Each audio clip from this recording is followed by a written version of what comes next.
ਸੋ ਸ਼ਰਮਾ ਜੀ, ਅਗਲੀ ਗੱਲ ਕਰੀਏ ਆਪਾਂ ਰਾਜ ਸਭਾ ਦੀ। ਰਾਜ ਸਭਾ ਦੇ ਵਿੱਚ ਕਹਿੰਦੇ ਅਰਬਪਤੀਆਂ ਦੇ ਵਿੱਚ ਵੀ ਤੇ ਕ੍ਰਿਮੀਨਲ ਕੇਸਾਂ ਦੇ ਮਾਮਲੇ ਦੇ ਵਿੱਚ ਵੀ ਭਾਜਪਾ ਦਾ ਨੰਬਰ 1 ਹੈ ਜੀ। ਬਿਲਕੁਲ ਜੀ, ਕੋਈ ਸ਼ੱਕ ਨਹੀਂਗਾ ਕਿ ਭਾਜਪਾ ਇਸ ਮਾਮਲੇ 'ਚ ਨੰਬਰ 1 ਹੈ।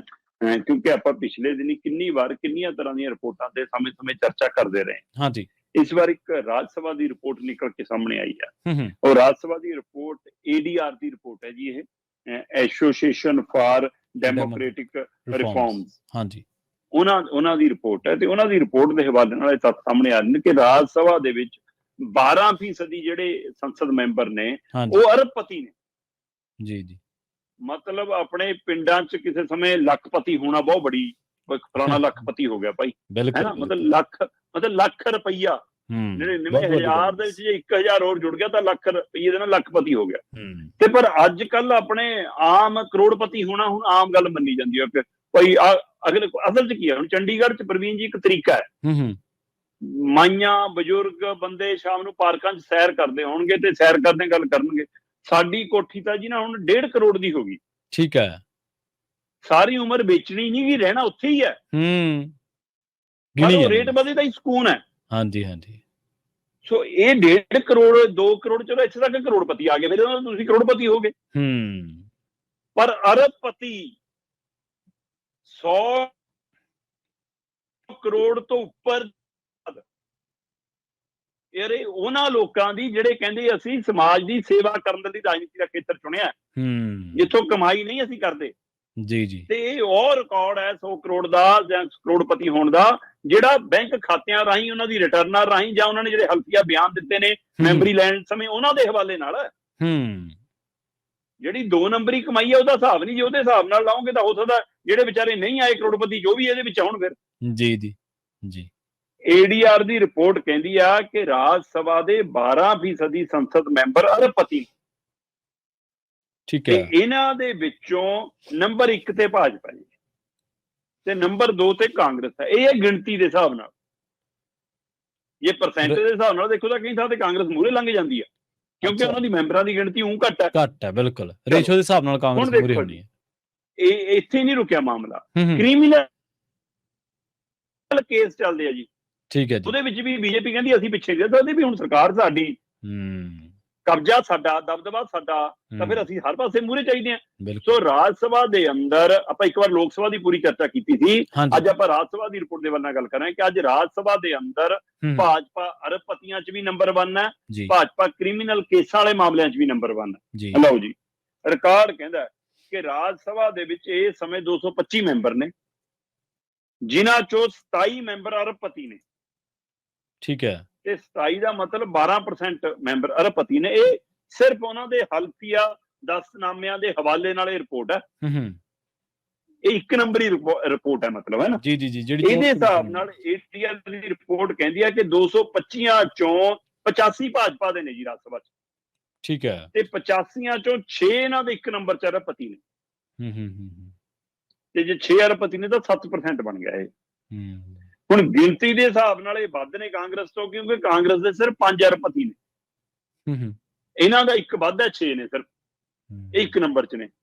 ਪਰ 6 ਔਰ 5 'ਚ ਨੰਬਰ ਦਾ 1 ਫਰਕ ਹੈ। ਪਰ ਜਦੋਂ ਉਹਨਾਂ ਦੀ ਦੇਖੋਗੇ 85 ਚੋਂ 6 ਨੇ ਤਾਂ 7% ਨੇ, ਕਾਂਗਰਸ 30 ਚੋਂ 5 ਹੈ, ਮਤਲਬ 13%। ਤਾਂ ਪਰਸੈਂਟੇਜ ਦੇ ਹਿਸਾਬ ਨਾਲ ਕਾਂਗਰਸ ਨੰਬਰ 1 ਹੈ।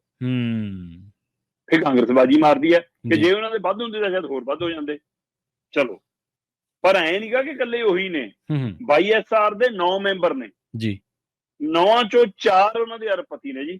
ਇਹ 44% ਬਣ ਗਏ, ਸਾਰਿਆਂ ਨੂੰ ਮਾਤ ਦੇ ਗਏ ਜਨਾਬ। ਠੀਕ ਹੈ। ਅੱਛਾ, 9 ਮੈਂਬਰਾਂ ਚੋਂ ਹੀ 4 ਮੈਂਬਰ ਅਰਬਪਤੀ ਨੇ, ਤੇ ਘੱਟ ਪਾਈ ਆਮ ਆਦਮੀ ਪਾਰਟੀ ਵੀ ਨਹੀਂ ਹੈਗੀ। ਇਹ ਕਹਿੰਦੇ ਸਾਨੂੰ ਵੀ ਨਾ ਗਿਣਿਓ, ਜੇ ਪਰਸੈਂਟੇਜ ਦੇ ਹਿਸਾਬ ਨਾਲ ਚੱਲਣਾ ਤਾਂ ਅਸੀਂ ਵੀ ਦੂਜਾ ਤੀਜਾ ਨੰਬਰ ਰੱਖਦੇ ਹਾਂ ਕਿਤੇ ਨਾ ਕਿਤੇ। ਠੀਕ ਹੈ। 10 MP ਨੇ ਜੀ ਰਾਜ ਸਭਾ ਦੇ, ਤੇ 7 ਤਾਂ ਪੰਜਾਬ ਵਾਲੇ ਹੀ ਨੇ, ਤੇ 3 ਕੋਥੇ ਵਾਲੇ ਨੇ, ਦਿੱਲੀ ਵਾਲੇ। ਸੋ ਇਹ ਜੀ ਇਹਨਾਂ ਚੋਂ 3 ਇਹਨਾਂ ਦੇ ਕਰੋੜ ਅਰਬਪਤੀ ਨੇ। ਠੀਕ ਹੈ। 3 ਇਹਨਾਂ ਦੇ 10 ਦੇ ਵਿੱਚੋਂ ਆਮ ਆਦਮੀ ਪਾਰਟੀ ਦੇ 3 ਅਰਬਪਤੀ ਨੇ, ਮਤਲਬ 30% ਬਣ ਗਏ ਜਨਾਬ ਦੇ। ਤੇ BRS ਦੇ ਵੀ 7 ਨੇ ਜੀ, 7 ਦੇ ਵਿੱਚੋਂ 43 ਨੇ, 43% ਬਣਦੇ ਆ, 7 ਚੋਂ 3 ਇਹਨਾਂ ਦੇ ਅਰਬਪਤੀ। ਸੋ ਇਸ ਹਿਸਾਬ ਨਾਲ ਭਾਜਪਾ 85 ਚੋਂ 6 ਅਰਬਪਤੀ, ਕਾਂਗਰਸ 30 ਚੋਂ 5 ਅਰਬਪਤੀ ਤੇ ਆਮ ਆਦਮੀ ਪਾਰਟੀ 10 ਚੋਂ 3 ਅਰਬਪਤੀ। ਸੋ ਇੱਥੋਂ ਅੰਦਾਜ਼ਾ ਲਾ ਲਓ ਜੀ ਕਿ ਸਥਿਤੀ ਆ ਕਿ ਇਹਨਾਂ ਦੇ ਅਰਬਪਤੀ ਜਾਇਦਾਦਾਂ 100 ਕਰੋੜ ਤੋਂ ਜ਼ਿਆਦਾ ਨੇ। ਦਿੱਲੀ ਦੇ 3 ਤੋਂ 2 ਨੇ ਇਹ ਜਿਹੇ ਜਿਹੜੇ ਸਿੱਧੇ ਜੀ ਆਮ ਆਦਮੀ ਪਾਰਟੀ ਦੇ ਨੇ, ਹਨਾ। ਇਸੇ ਤਰ੍ਹਾਂ ਪੰਜਾਬ 'ਚ 7 ਤੋਂ 2 ਨੇ, ਮਤਲਬ ਆਮ ਆਦਮੀ ਪਾਰਟੀ ਦੇ ਨੇ। ਸੋ ਪੰਜਾਬ 'ਚ ਜਿਹੜੇ ਇਹਨਾਂ ਦੇ ਮਤਲਬ ਆਏ ਨੇ ਅਰਬਪਤੀਆਂ ਦੇ ਵਿੱਚ, ਉਹਨਾਂ ਦੇ ਵਿੱਚ ਪੰਜਾਬ ਵਾਲੇ 2 ਨੇ। ਸੋ 100 ਕਰੋੜ ਤੋਂ ਉੱਪਰ ਦੀ ਜਾਇਦਾਦ ਹੈ ਜਨਾਬ ਦੀ। ਸੋ ਇੱਥੋਂ ਹਿਸਾਬ ਲਾ ਕੇ ਬਣਦਾ ਕਿ ਇਹ ਕਿਸ ਸਥਿਤੀ ਚੋਂ ਇਹ ਕਿੰਨੀ ਕਮਾਈ ਆ ਪ੍ਰਾਪਰਟੀਆਂ ਦੀ ਕਰੋੜਾਂ। ਚਲੋ, ਪਰ ਗੱਲ ਇੱਥੇ ਨਹੀਂ ਰੁਕਦੀ, ਗੱਲ ਕ੍ਰਿਮੀਨਲ ਕੇਸਾਂ ਦੀ ਵੀ ਹੈਗੀ। ਠੀਕ ਹੈ ਜੀ।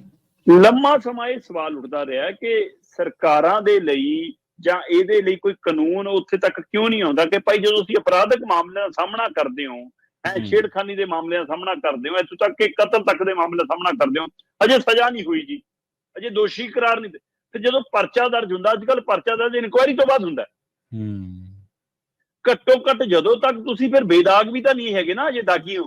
ਤੁਸੀਂ ਕਹਿੰਦੇ ਹੋ ਅਜੇ ਸਾਨੂੰ ਸਜ਼ਾ ਨਹੀਂ ਹੋਈ, ਦੋਸ਼ੀ ਕਰਾਰ ਨਹੀਂ ਦਿੱਤੇ ਜੀ ਜੀ, ਪਰ ਤੁਹਾਡੇ ਸਵਾਲੀਆ ਚਿੰਤਾ ਲੱਗਿਆ ਨਾ ਕਿ ਉਨੀ ਦੇਰ ਸੰਸਦੀ ਮੈਂਬਰੀ ਛੱਡ ਕੇ ਬਾਹਰ ਕਿਉਂ ਨਹੀਂ ਆਉਂਦੇ, ਉਨੀ ਦੇਰ ਵਿਧਾਨ ਸਭਾ ਦੀ ਮੈਂਬਰੀ ਛੱਡ ਕੇ ਬਾਹਰ ਕਿਉਂ ਨਹੀਂ ਆਉਂਦੇ ਕਿ ਦੁਬਾਰਾ ਆਵਾਂਗੇ ਭਾਈ ਜਿੱਤ ਕੇ ਜੇਕਰ ਅਸੀਂ ਬੇਦਾਗ ਸਾਬਤ ਹੋ ਗਏ।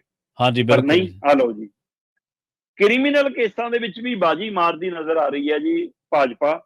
85 ਮੈਂਬਰ ਨੇ ਇਹਨਾਂ ਦੇ 225 ਚੋਂ ਜੀ ਰਾਜ ਸਭਾ 'ਚ। ਠੀਕ ਹੈ। 85 ਚੋਂ 41 ਦੇ ਖਿਲਾਫ ਕੇਸ ਚੱਲਦੇ ਆ ਜੀ ਵੱਖੋ ਵੱਖ। ਅੱਧ ਤੋਂ ਲਗਭਗ ਪਹੁੰਚ ਗਏ 85 ਚੋਂ 41, ਹੈ ਨਾ। 41, ਹਾਂਜੀ ਹਾਂ, 50% ਦੇ ਨੇੜੇ ਤੇੜੇ ਪਹੁੰਚ ਗਏ। 48 ਇਹਨਾਂ ਚੋਂ 23 ਦੇ ਉੱਤੇ ਕ੍ਰਿਮੀਨਲ ਕੇਸ ਨੇ। 85 ਚੋਂ 41 ਦੇ ਖਿਲਾਫ ਬੀਜੇਪੀ ਵਾਲਿਆਂ ਦੇ ਖਿਲਾਫ ਕੇਸ ਚੱਲਦੇ ਨੇ, ਜਿਨ੍ਹਾਂ ਚੋਂ 23 ਦੇ ਉੱਤੇ ਕ੍ਰਿਮੀਨਲ ਕੇਸ ਚੱਲਦੇ ਨੇ। ਇਸੇ ਤਰ੍ਹਾਂ ਕਾਂਗਰਸ ਦੇ 30 ਚੋਂ 12 ਦੇ ਉੱਤੇ ਕ੍ਰਿਮੀਨਲ ਕੇਸ ਚੱਲਦੇ ਨੇ।